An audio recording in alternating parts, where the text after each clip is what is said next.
عايزه اتكلم عن الافراح المصريه.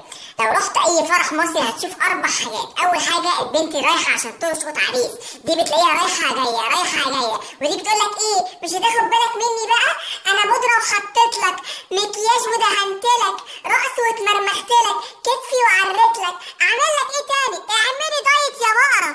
تبص تلاقي بقى ايه الاطفال في الفرح، طفل معدي من تحت رجليك، طفل معدي من فوق رجليك، طفل بتنطط فوق الكوشه، جرى يا وليه ما تلم عيالك انتوا واخداهم دريم بارك.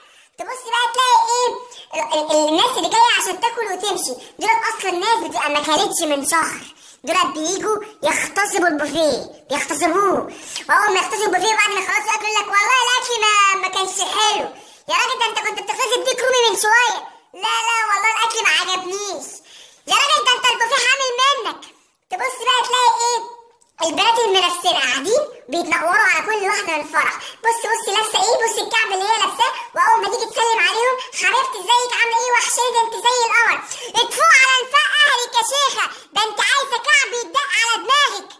بتبص تلاقي بقى طنط اللي بتقابل كل بنت في الفرح، عقبالك يا حبيبتي، لا والله يا طنط مش دلوقتي، ليه يا حبيبتي ده انت اللي قدك واللي اصغر منك اتجوزوا وخلفوا، وانت يا طنط اللي اصغر منك اتكلوا على الله.